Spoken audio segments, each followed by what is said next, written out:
오늘 우리가 함께 나눌 말씀은 성령의 9가지 열매 중에 네 번째 열매 뭘까요?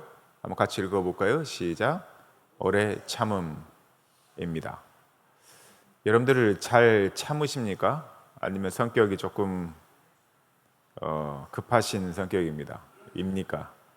그런데 이게 한국 사람들이 외부에 또 다른 나라에서 평가하는 한국 사람들의 성격은 여러 가지 규정이 되는데요. 그 중에 하나가 빨리빨리이죠. 한국말 중에 가장 먼저 배우는 게 빨리빨리 아니면 욕이라 합니다. 원래 다른 나라의 말을 배우면 사람들이 직장을 가든 뭐든 욕부터 먼저 배운다고 하는데요. 그것 말고 가장 많이 듣는 말이 빨리빨리입니다. 한국 사람들의 속성을 보여주는 것 중에 하나이기도 하고요. 또 저도 실제로 경험을 하게 됐습니다. 물론 이 빨리빨리 문화가 뭐 늦은 것을 견디지 못하는 것도 있지만 성실함과 부지런함의 상징이기도 하고요. 또한 그러한 그 한국의 문화가 부작용도 있었지만 현재 대한민국을 만든 그런 근원이 되기도 했습니다. 그러나 이 빨리빨리라고 하는 것이 부지런함이나 성실함으로 이야기하는 것이 아니라 만약에 누군가를 참아내지 못하고 분노의 원인이 된다고 한다면 이것은 관계를 깨고 결국에는 누군가의 삶을 또는 어떤 공동체를 망칠 수도 있다라는 것을 우리는 알고 있습니다. 그래서 우리가 한국인의 속성 중에 하나인 빨리빨리 문화가 있는 대한민국이지만 또 그날을 살아가고 있는 한국 사람이지만 그러나 또한 성경에서 말하는 오래 참음은 이 시대를 살아가는 우리에게 무엇을 이야기하고 또 어떠한 삶을 살라고 하는지 오늘 말씀을 통해서 돌아보고자 합니다. 저희가 사는 세상은 점점 즉각적인 결과 또는 만족을 요구하는 세상이죠. 또 그런 세상을 살아가고 있습니다. 예를 들어 볼까요? 여러분들 인터넷에 있는 아주 유명한 물류를 알 겁니다. 거기는 물건을 생산하진 않죠. 중간에 플랫폼을 만들어서 생산자와 소비자가 연결될 수 있는 유명한 그러한 물류 시스템을 가지고 있는 기업입니다. 제가 뭐 특별히 어느 기업이라고 말씀을 안 드리겠습니다만 이 가치가 굉장히 높죠. 저도 그 기업을 이용을 해서 또한 그 앱을 이용해서 물건을 자주 주문하는데요. 얼마나 속도가 빠르냐면 어제 저녁에 주문을 하면 오늘 새벽에 배송이 됩니다. 상상을 못하는 일이죠.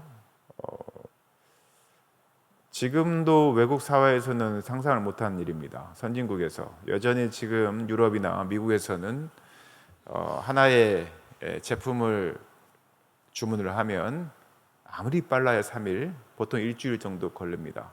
그만큼 물류가 빠르지 않고요. 매우 더디어 있는 나라들인데 대부분이 우리나라는 이 물류 시스템이 굉장히 빠르고 이거 뭐 노동력이나 뭐 이런 것들을 차치하고서라도 우리가 현재 그 시대를 살아가고 있다는 것 이것은 우리가 무시할 수 없습니다. 버튼 하나만 누르면 물건 하나가 바로 다음 날 또는 며칠 안에 도착하는 그러한 시대, 늦으면 시간을 낭비하는 것이다라고 여겨지는 그런 시대를 살아가고 있죠. 이것을 우리가 속도 경쟁의 시대라고 이야기를 합니다. 속도 경쟁의 시대를 살아가는 우리가 또 그리스도인들에게 성경은 인내와 오래 참음의 가르침을 주고 있습니다. 또한 그것이 가치 있다라고 오늘 본문에서 이야기하고 있는데요. 또한 그리스도인들은 성령의 열매인 오래 참음 이 가치를 실현함으로써 하나님의 뜻을 이루어 간다라고 이야기를 하고 있는데 그 말이 가지고 있는 본래 뜻이 무엇인지 좀 더 깊이 들여다보도록 하겠습니다. 갈라디아에서 나온 오래 참음, 이 오래 참음이라는 단어는 헬라어로요 마크로수미아라고 합니다. 처음 들어보시죠? 마크로수미아는 두 단어가 합해진 단어인데요. 마크로라고 하는 단어와 수모스라는 단어가 합성된 단어입니다. 마크로라 하는 말은 멀리란 뜻입니다. 멀리 두다 또는 멀리 있게 하다 이런 뜻이고요. 수모스라는 말은 분노란 뜻입니다. 그러니까 오래 참음은 이 마크로수미아가 뜻하는 말이 분노를 가까이 두는 것이 아니라 멀리 둔다는 거예요. 오래 참음이라고 하는 것은 어떠한 사람에 대해서 또한 내 상황에 대해서 쉽게 분노하지 않고 어떻게 한다? 분노를 멀리 둔다는 겁니다. 쉽게 화를 내지 않는다는 거죠. 쉽게 화를 내지 않고 오래 기다리며 상대를 향한 또는 더 나아가서 나를 향한 분노를 멀리 미루는 태도, 이것이 뭐다? 오래 참음이다. 이게 헬라에서 가지고 있는 원어적 의미입니다. 이것을 다시 되돌려서 좀 다른 의미로 본다고 한다면 내가 충분히 그 상황에 분노할 수 있는 권리, 또 그런 상황임에도 불구하고 어떻게 한다? 그것을 억제하고 기다린다는 거예요. 오래 참음이라고 하는 것은 매우 능동적인 행동입니다. 내 감정적으로 행동하는 것이 아니라 어떻게 한다? 그 분노를 억제하는 거예요. 누가 보아도 그때 분노해도 문제가 되지 않습니다. 그럴 수도 있어요. 그런데 참는 거예요. 억제하는 겁니다. 그리고 기다리는 겁니다. 이것이 오늘 성경에서 말하는 성경적 오래 참음입니다. 이것이 가능한 이유는 하나님께서 우리에게 그런 태도를 보여주셨기 때문입니다. 우리를 향해서 보여주신 태도가 바로 오래 참음이기 때문에 우리에게 그것을 요구하시는 거죠. 출애굽기 34장 6절 한번 보겠습니다. 하나님을 이렇게 자신을 소개하는데요. 하나님께서 자신을 이렇게 소개합니다.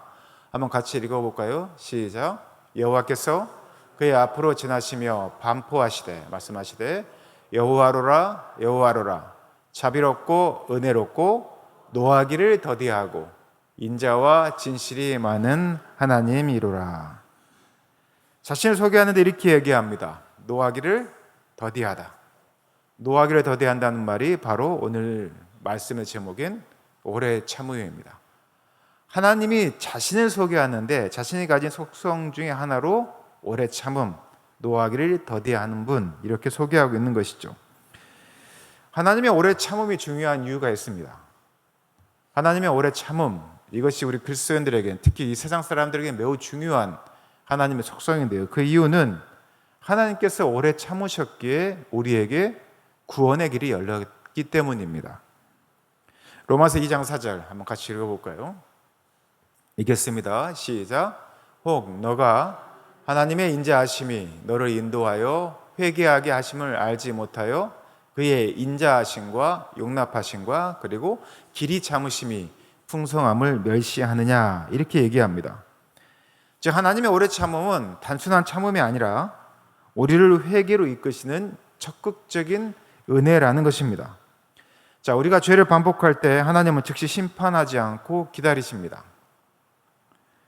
그 기다림 속에 사랑이 있는 것이죠. 그리고 구원의 길이 열린 겁니다.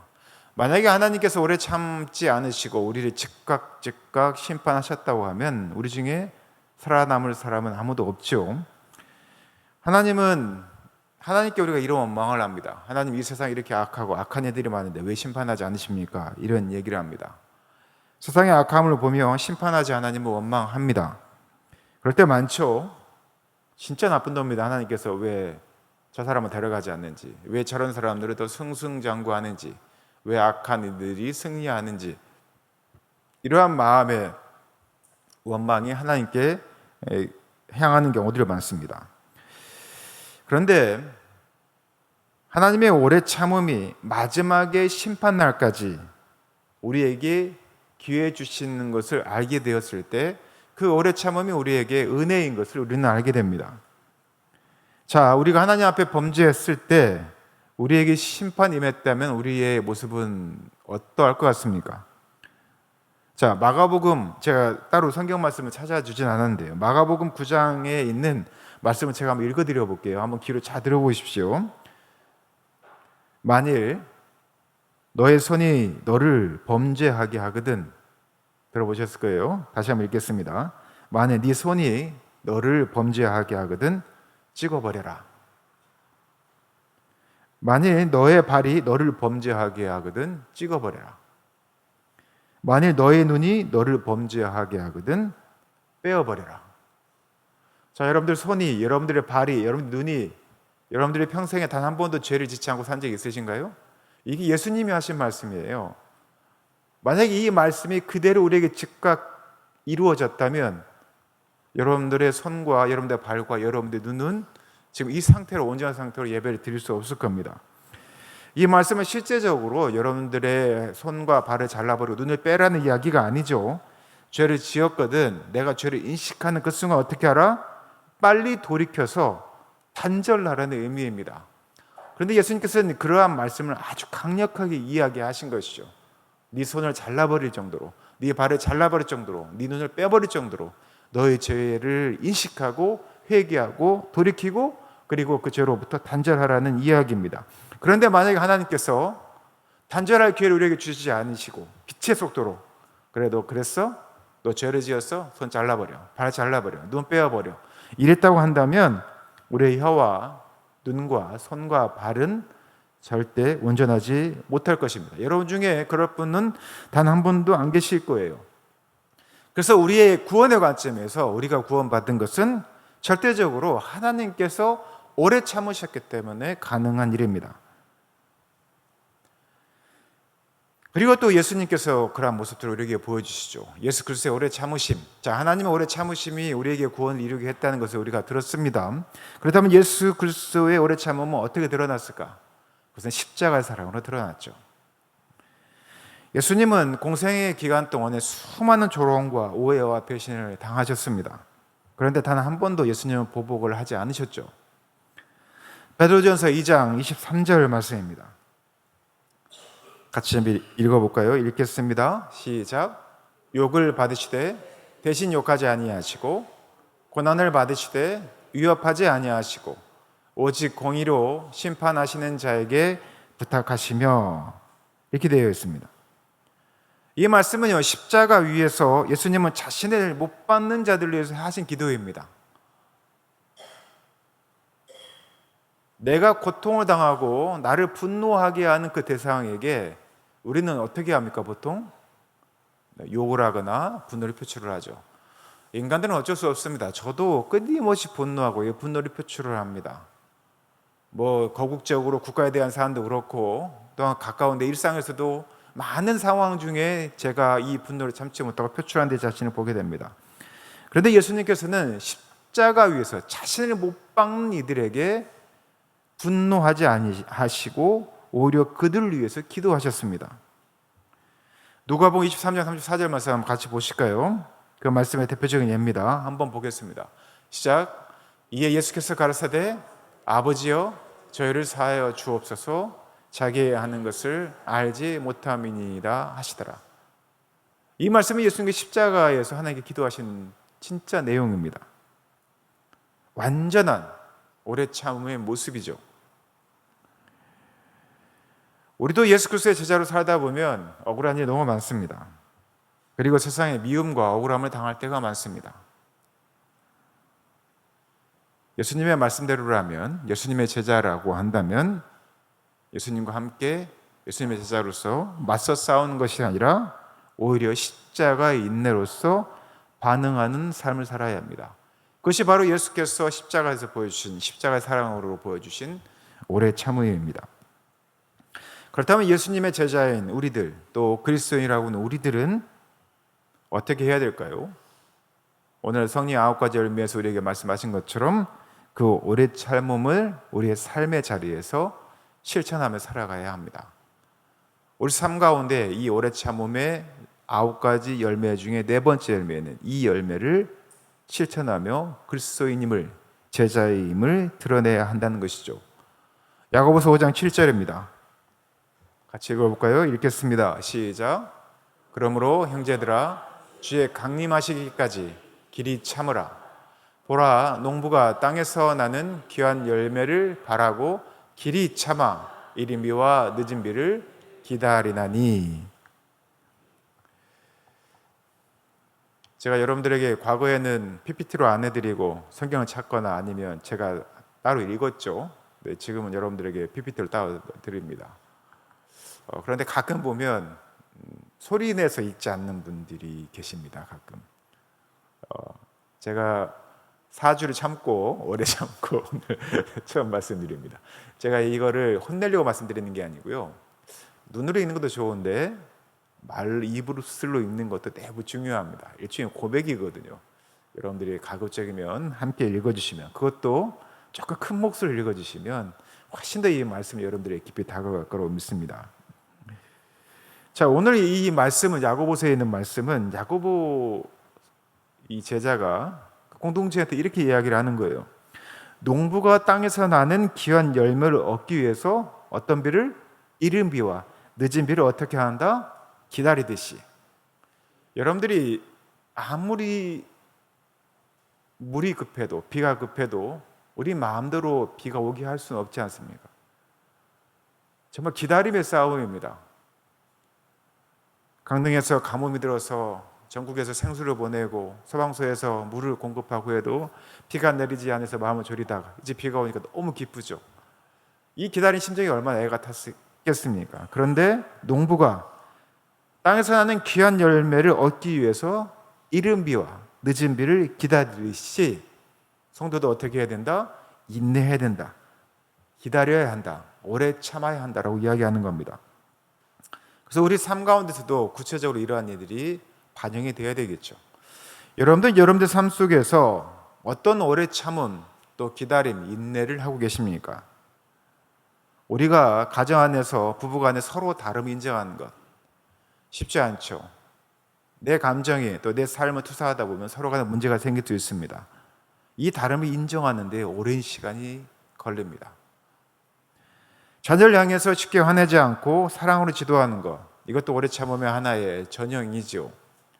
저도 자녀들을 키우다 보면 이 오래 참음이라는 게 쉽지 않다는 걸 알게 됩니다. 과거에는 분노하는 일이 되게 많았던 것 같아요. 여전히 성정이 다 차지 않고 여전히 제 안에, 제 감정에 충실하다 보면 분노할 수밖에 없는데, 그러나 부모의 가장 큰 덕목인 오래 참음, 인내가 그 자녀를 사랑으로 지도하고 성숙하게 하는 것을 우리가 보게 됩니다. 그리고 무엇보다도 그러할 때 자녀들이 또는 가족들이, 내가 만난 이들이 신앙 안에서 성장할 수 있는 것이죠. 교회 공동체 안에서도 마찬가지입니다. 성도 간에 갈등이 생길 때가 있습니다. 목사와 성도들 간에 갈등이 생길 때도 있죠. 우리 사역자들 간에도 갈등이 생길 수도 있습니다. 즉각적으로 분노하고 화를 낼 수 있고 지도할 수 있겠지만, 그러나 서로를 기도하며 기다리며 기도하는 것이 오래 참음의 열매로 맺어지는 것을 많이 보게 됩니다. 에베소서 4장 2절입니다. 성도들 간에 어떻게 해야 되는지 한번 볼까요? 읽겠습니다. 시작. 모든 겸손과 온유로 하고 오래 참음으로 사랑 가운데서 서로 용납하고. 자, 모든 겸손과 온유로 하고 오래 참음으로 사랑 가운데서 서로 받아들여라, 용납하라고 이야기합니다. 사실 이게 쉽지 않죠. 미운 사람을 어떻게 용납하겠습니까? 그러나 오래 참음으로 기다려주고 인내하다 보면 어느 순간 그의 삶이 이해가 되고 내 마음이 넉넉해지고 사랑으로 그를 용납할 수 있는 성숙함이 그리스도인들에게 생긴다는 겁니다. 자, 여러분들의 가정과 공동체에서 이러한 훈련이 되면 이제 여러분들이 현장에서, 전쟁과 같은 그 삶의 현장에서 이것을 그대로 실천하셔야 됩니다. 세상 속에서 여러분들이 어떻게 살아야 될지 너무나 성경은 분명하게 이야기합니다. 그리스도인으로 어떻게 하라? 오래 참으라고 이야기합니다. 직장과 사회에서는 우리에게 끊임없이 불의와 억울한 일을 당할 수밖에 없는 현장에 사로잡히게 되죠. 그런데 성도들은 세상의 방식대로 분노를 쏟아내서는 안 됩니다. 대신에 정의를 이루실 하나님을 신뢰하고 기다리고 오래 참아야 하는 것이죠. 이게 쉽지가 않습니다. 만약에 나의 방식대로, 내가 분노한 방식대로 이 세상에 표출하고 혐오와 배제와 또한 분노를 표출해 버린다고 한다면 이 세상은 결코 여러분들을 통해서 또는 그의 공동체를 통해서 하나님을 발견할 수 없을 것입니다. 하나님의 오래 참으심을, 예수 그리스도의 십자가의 사랑을 그들이 여러분들 통해서 또한 교회 공동체를 통해서 절대 발견할 수 없다는 것이죠. 이는 단순히 수동적인 참음이 아니라 하나님이 일하실 것을 믿는 적극적인 믿음의 행위입니다. 우리는 분명히 한계가 있습니다.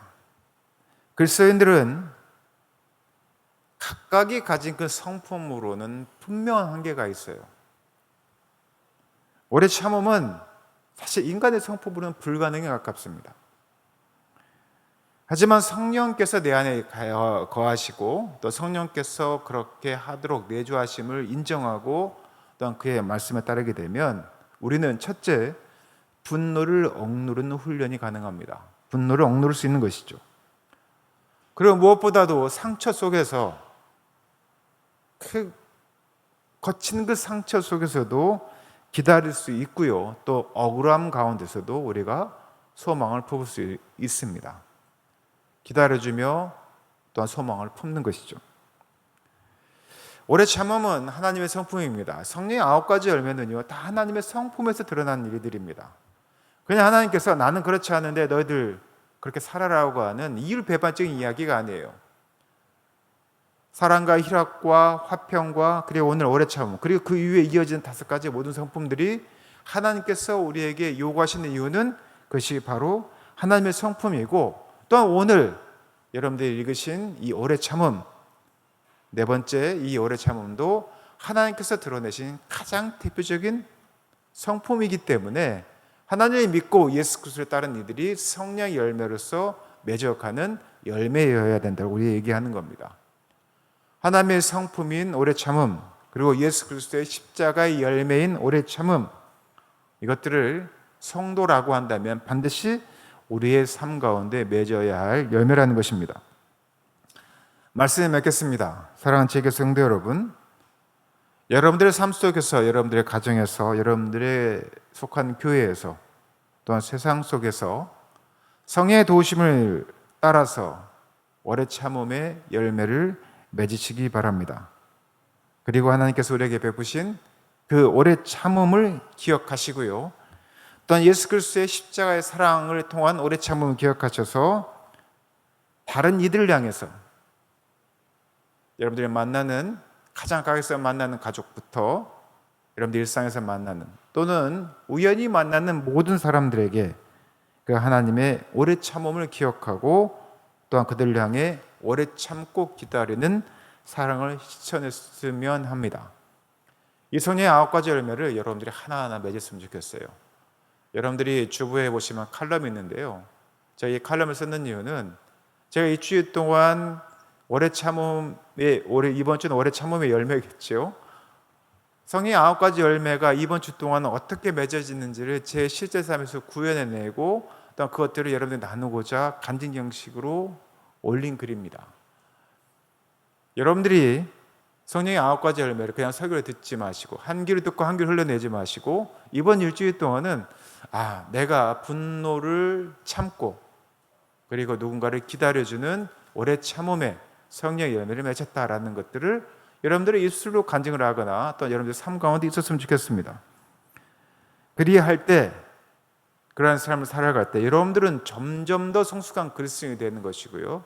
여유 있고 품을 수 있는 그러한 그리스도인이 되는 것입니다. 갈라디아서의 말씀처럼 오늘 말씀처럼 성령의 9가지 열매를 차곡차곡 맺어감으로 여러분들의 삶이 풍성해지고 교회 공동체가 풍성해지고 또한 성령의 아름다운 열매가 가득 차게 되는 우리 사랑하는 제일교회 성도 제일교회 공동체 되시기를 예수님의 이름으로 축원하고 부탁드립니다. 함께 기도하겠습니다.